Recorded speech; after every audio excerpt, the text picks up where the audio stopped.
गुजरे जमाने के दिग्गज कलाकारों में से एक विनोद खन्ना की क्या शख्सियत हुआ करती थी यह हमें बताने की जरूरत नहीं है। वो उस दौरान के कई सारे बड़े सुपरस्टारों को कड़ी टक्कर भी दे रहे थे। जैसे कि आप सभी जानते हैं कि जब विनोद खन्ना का करियर अपने चरम सीमा पर था तो उस दौरान राजेश खन्ना और अमिताभ बच्चन की फिल्मों को वो कड़ी टक्कर दे रहे थे। बताया तो यूं भी गया कि राजेश खन्ना के बाद दूसरे सुपरस्टार का तमगा अमिताभ बच्चन ने हासिल किया था। अगर विनोद खन्ना ओशो की शरण में नहीं जाते तो शायद अमिताभ बच्चन को यह बड़ा तमगा हासिल नहीं हो पाता, क्योंकि विनोद खन्ना की दीवानगी दिन प्रतिदिन बढ़ती ही जा रही थी। कुछ गलतियां उन्होंने की जिन गलतियों का खामियाजा भी उन्हें भुगतना पड़ा, लेकिन सबके बावजूद विनोद खन्ना की शख्सियत एक बड़े सुपरस्टार के तौर पर हमेशा से ही याद की जाएगी। अब विनोद खन्ना भले ही हमारे बीच में नहीं है, लेकिन उनके किए गए यादगार पल आज भी तरोताजा है। वहीं विनोद खन्ना की जिंदगी से जुड़े हुए कई सारे ऐसे दिलचस्प किस्से व कहानियां हैं जो समय समय पर वायरल होते ही रहते हैं।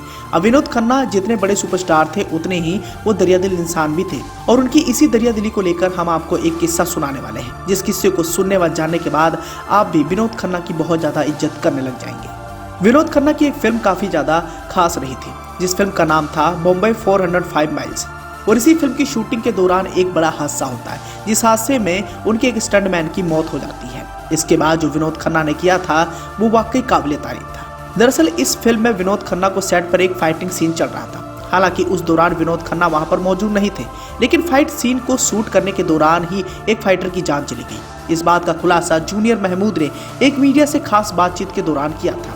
उन्होंने उस दौरान बताया था कि कमालिस्तान स्टूडियो में फिल्म का एक फाइट सीन शूट करते हुए एक फाइटर की जान चली गई थी। आगे उन्होंने ये भी बताया था कि विनोद खन्ना ने इस घटना के बाद फाइटर के परिवार वालों की मदद की थी। उन्होंने बताया था कि उस दिन सेट पर विनोद खन्ना मौजूद नहीं थे और पूरी इंडस्ट्री में खलबली मच गई थी। जब इस बारे में विनोद खन्ना को पता लगा तो उन्होंने ये बड़ा फैसला लिया था। विनोद खन्ना उस फिल्म के हीरो थे और एक कलीग होने के नाते उन्होंने सामने आकर उन्होंने फाइटर के परिवार वालों के लिए जो किया वो बहुत ही कम लोग कर पाते हैं।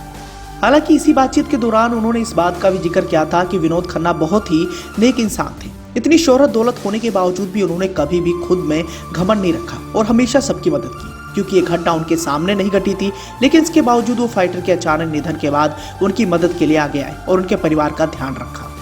तो दोस्तों, इस तरह आप भी समझ सकते हैं कि विनोद खन्ना उस समय कैसा स्टारडम रखते थे। भले उनके पास जितना मर्जी धन दौलत था, लेकिन उनके अंदर 1% घमंड नहीं था। वहीं दूसरी ओर अगर उनके करियर की बात करें तो करियर के पीक पर आकर उन्होंने एक बड़ी गलती कर दी थी। अध्यात्म की राह पकड़कर वो ओशो की शरण में गए थे। बताया जाता है कि महेश भट्ट के कहने पर वो ओशो की शरण में गए थे। जिंदगी में उन पर कई सारी मुश्किलें आई थी, जिन मुश्किलों का सामना करते हुए वो अध्यात्म के रास्ते पर चले गए थे। हालांकि बताया गया था जब विनोद खन्ना ने जब से अध्यात्म का रुख किया तब से उनके परिवार के साथ उनका रिश्ता कमजोर हो गया था और उन्होंने 1985 में अपनी पत्नी गीतांजलि से तलाक तक ले लिया था। लेकिन कुछ सालों के अंदर ही ओशो की शरण से वो बाहर आए। ऐसा कहा जाता है कि जब विनोद खन्ना अमेरिका से वापस आए थे तो काफी आर्थिक रूप से कमजोर भी हो गए थे और उन्हें पैसों की दिक्कत भी हो रही थी, लेकिन सबके बावजूद उनके स्टारडम में कोई भी कमी नहीं देखने को मिली। उनके चहेते सुपरस्टार जब वापस बॉलीवुड फिल्म इंडस्ट्री की तरफ रुख किए तो वैसे ही उन्हें प्यार और दुलार मिला जैसे कि उन्हें पहले मिलता था।